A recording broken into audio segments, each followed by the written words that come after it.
शुभं कुरुत्वं कल्याणम् आरोग्यं धनसंपदा। नमस्कार दोस्तों, शून्य से शिखर तक ज्योतिष ज्ञान की इस परिचर्चा में मैं राजेश कुमार पुरी आप सभी का हार्दिक अभिनंदन करता हूं। हमारा विषय चल रहा है ज्योतिष ज्ञान का, ज्योतिष चर्चा का। हम ज्योतिष शास्त्र के ऊपर विस्तार से जानकारी प्राप्त कर रहे हैं। इस विषय के अंतर्गत अभी हम नक्षत्रों को पढ़ते आ रहे हैं। हमने अश्विनी, भरणी, कृतिका और रोहिणी इन 4 नक्षत्रों को विस्तार से पढ़ा और प्रत्येक नक्षत्र के प्रत्येक चरण में जन्मे हुए जातकों का विश्लेषण करने की कोशिश की। अब यहां यह समझना भी आवश्यक है कि नक्षत्रों का विस्तारीकरण कहां होता है, उनकी स्थापना कहां होती है। राशियों में, राशियों का स्वयं का भी एक गुण, तत्व, प्रकृति, स्वरूप, स्वभाव होता है। तो जब नक्षत्रों की हम बात करेंगे तो हमें यहां यह भी जानना आवश्यक है कि नक्षत्र जिस राशि में है उस राशि का स्वभाव क्या है। यदि वह राशि आपकी लग्न में आती है तो नक्षत्र भी लग्न में आएंगे, और नक्षत्र जब लग्न में आएंगे तो नक्षत्र उस राशि में जो प्रभाव दे रहे हैं तो उस प्रभाव में कुछ परिवर्तन भी देखे जा सकते हैं। यह समझने के लिए हमें राशियों को समझना भी आवश्यक है। इसीलिए हमने यहां रोहिणी नक्षत्र के बाद थोड़ा सा विराम दिया और राशियों को साथ साथ प्रारंभ किया। आज हमारी पाठ संख्या है 13 और आज हम ले रहे हैं राशि मेष। मेष राशि चक्र की प्रथम राशि है, यह सभी जानते हैं। ब्रह्मांड में 0 डिग्री से लेकर 30 डिग्री तक इसका विस्तार है। यहां यह भी समझ सकते हैं कि 0 डिग्री से 30 डिग्री यानी इसके अंदर अश्विनी के 4 चरण, भरणी के 4 चरण और कृतिका का प्रथम चरण आता है। स्वामी मंगल है। अगर हम इसके गुण की बात करें तो रजोगुण, तत्व की बात करें अग्नि, प्रकृति की बात करें तो जैसा कि आप अग्नि से समझ सकते हैं पितृ प्रकृति के। स्वभाव से यह राशि चर की संज्ञा में आती है। अगर वर्ण की बात करें तो क्षत्रिय वर्ण। आप इन सभी चीजों को भी याद रख सकते हैं, लिख सकते हैं, क्योंकि इससे आपको विश्लेषण करने में और आसानी होगी, क्योंकि यह सब कीवर्ड्स भी हैं। इन्हीं कीवर्ड्स से आप विश्लेषण करेंगे। दिशा की बात करें, पूर्व दिशा। जब मेष राशि में हम शारीरिक अवयव की बात करते हैं तो यह सिर है। काल पुरुष के सिर की बात भी यहीं से की जाती है।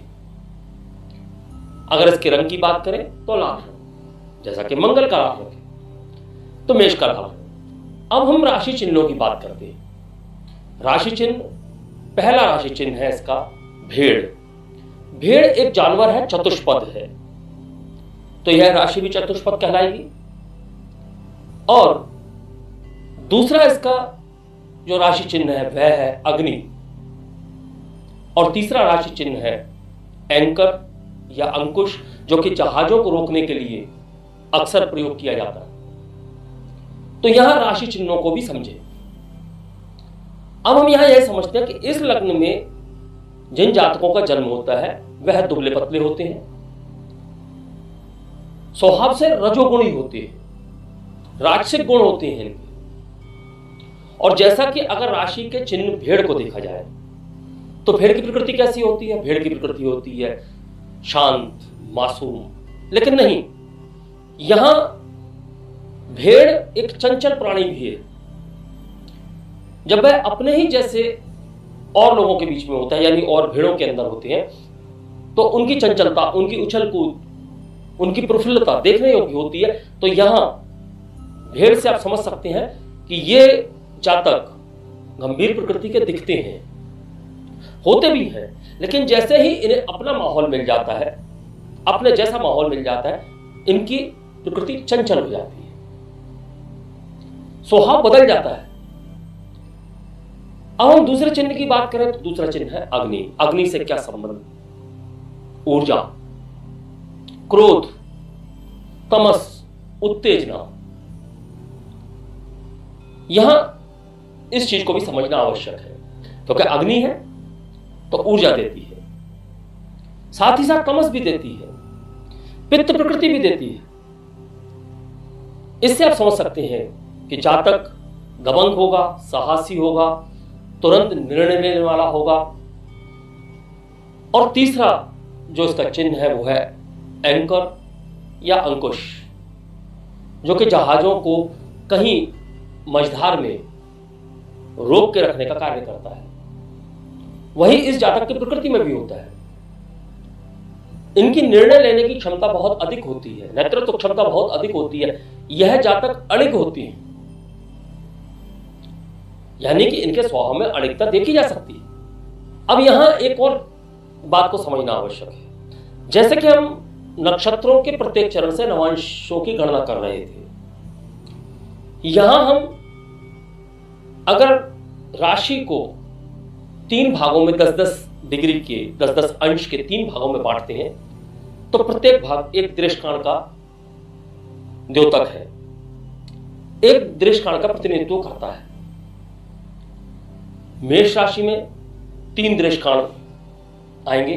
पहला दृष्टिकोण यानी 0 से 10 डिग्री तक मंगल का दृष्टिकोण, 10 डिग्री से 20 डिग्री तक सूर्य का दृष्टिकोण और 20 डिग्री से 30 डिग्री तक गुरु का दृष्टिकोण।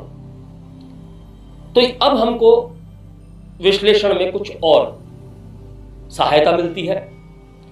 एक और ग्रह विश्लेषण में जुड़ता है। प्रत्येक चरण में अगर हम अश्विनी नक्षत्र की बात करें तो अश्विनी नक्षत्र के प्रथम 3 चरण 10 डिग्री के अंतर्गत आते हैं। यहां हम मंगल की ऊर्जा को और अधिक तीव्रता से देख सकते हैं, क्योंकि पहला दृष्टिकोण मंगल का है। अब जब मंगल की अत्यधिक ऊर्जा आ जाएगी तो क्या होगा? व्यक्ति में क्रोध की अधिकता हो सकती है, व्यक्ति में उत्तेजना की अधिकता हो सकती है, उच्च पद की लालसा हो सकती है, उच्च पद तक पहुंच सकते हैं व्यक्ति।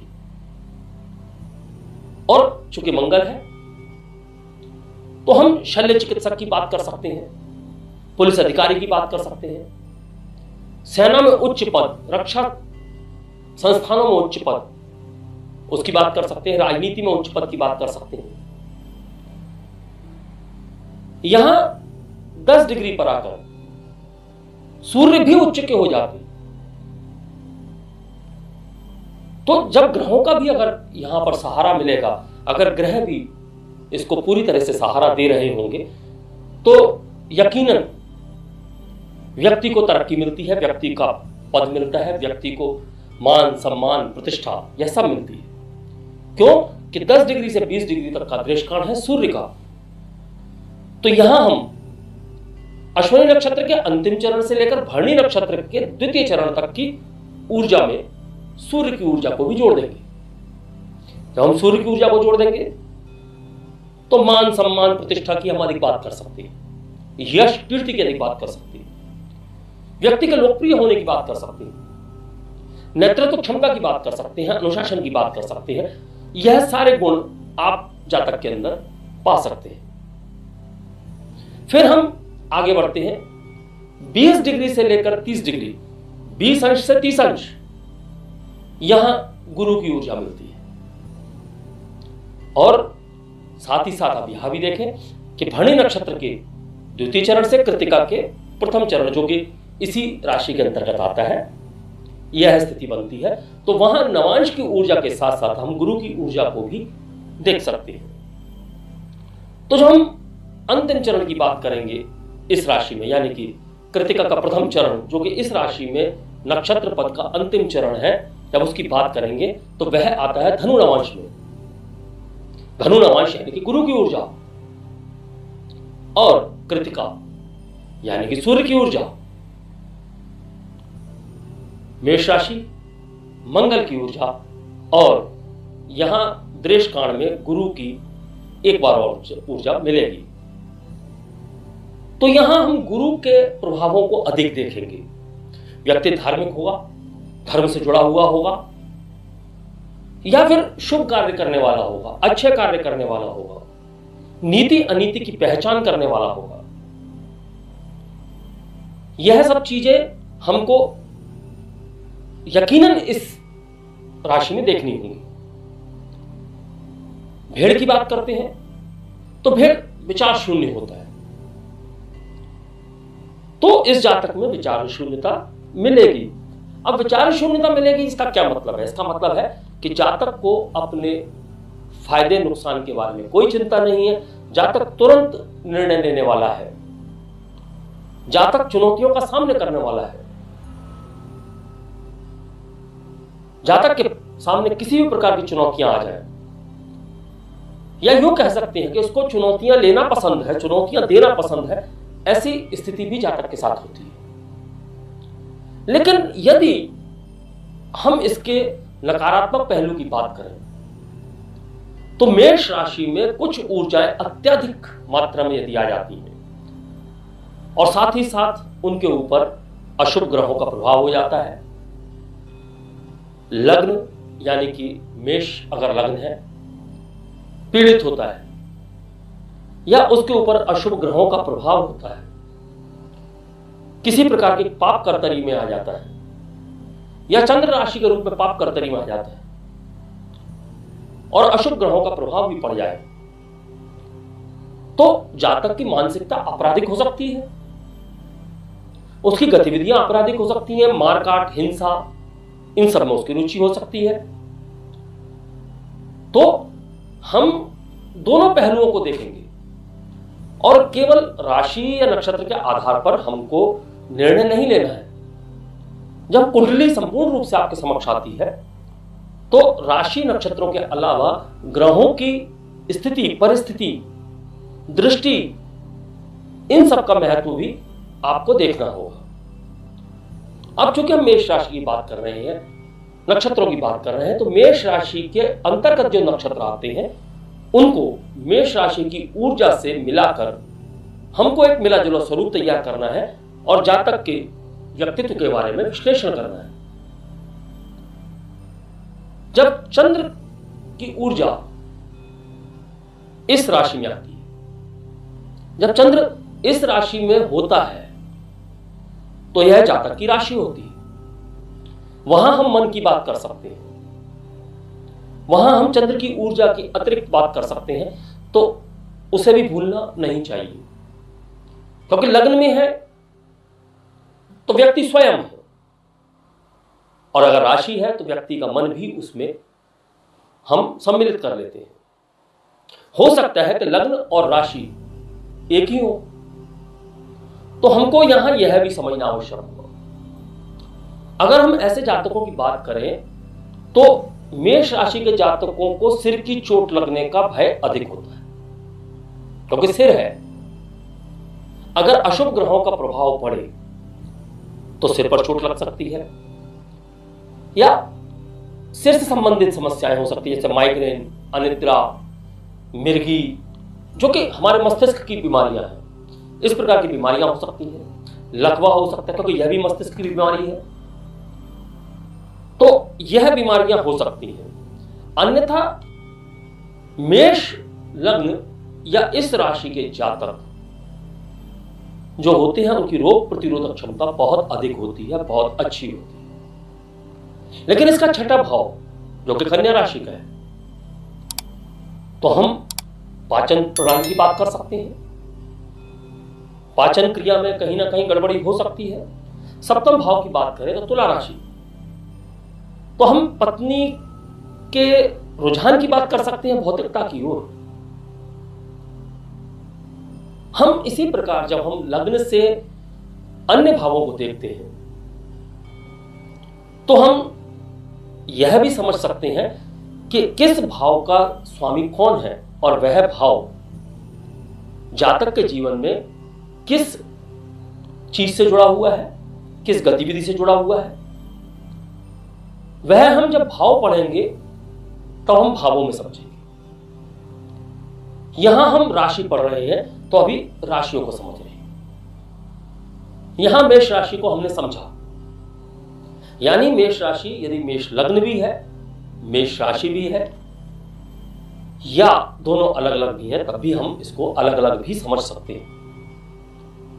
अब देखिए, चूंकि हम राशियों के अंतर्गत आने वाले नक्षत्रों की बात भी करते हैं, तो इन नक्षत्रों के ऊपर जिन ग्रहों की दृष्टि पड़ती है तो उस नक्षत्र से संबंधित समस्याओं की भी बात कर सकते हैं। यह हम जब ज्योतिष को और गहन अध्ययन करते चलेंगे तब इन सब बातों का भी अध्ययन करेंगे और फलित में जब हम पहुंचेंगे तो आप देखेंगे कि फलित हम कितना सटीक कर पा रहे हैं। आप स्वयं से देखेंगे कि आप एक सटीक फलित करने में सक्षम हैं। तो सभी चीजों को अगर मिलाकर देखा जाए तो मेष राशि के जातकों के, अगर हम प्रोफेशन की, व्यवसाय की, कार्य व्यवसाय की बात करें, पुलिस उच्च पद, सेना में उच्च पद, रसायन शास्त्री हो सकते हैं। सेना के साथ साथ हम कह सकते हैं कि रक्षा से संबंधित जो भी कार्यालय है, रक्षा से संबंधित जो भी संस्थान है, उसके अंदर भी कार्य कर सकते हैं उच्च पद पर। नेतृत्व क्षमता इनकी अच्छी होती है, इसलिए हम राजनीति की बात भी कर सकते हैं, क्योंकि सूर्य यहां उच्च का होता है और 20 डिग्री पर शनि नीच का होता है। जब उच्च नीच की बात करेंगे तो उच्च नीच को समझेंगे कि उच्च से क्या होता है और नीच से क्या होता है। तो अभी इस बात को समझ लेते हैं। पुलिस, सेना, रक्षा से संबंधित कार्य, नेतृत्व यानी कि राजनीति, और राजनीति में भी अच्छे पदस्थ, रसायन शास्त्री, हम यहां रसायन की बात भी कर सकते हैं, क्योंकि यहां कहीं ना कहीं विज्ञान का जुड़ाव होता है। रसायन शास्त्री के अलावा शल्य चिकित्सक को मंगल की ऊर्जा, मंगल के साथ साथ चंद्र की ऊर्जा, जब मंगल, चंद्र और सूर्य की ऊर्जा तीनों मिलकर कार्य करती हैं तो उस स्थान पर जन्मे हुए व्यक्ति को हम शल्य चिकित्सक के रूप में भी दे सकते हैं। शल्य चिकित्सक में आप डेंटिस्ट को भी देख सकते हैं। हर वह चिकित्सक जो किसी ना किसी प्रकार से औजारों से कार्य करता हो, उसे हम शल्य चिकित्सक की श्रेणी में रख सकते हैं। अब अगर हम बात करें कि मेष राशि में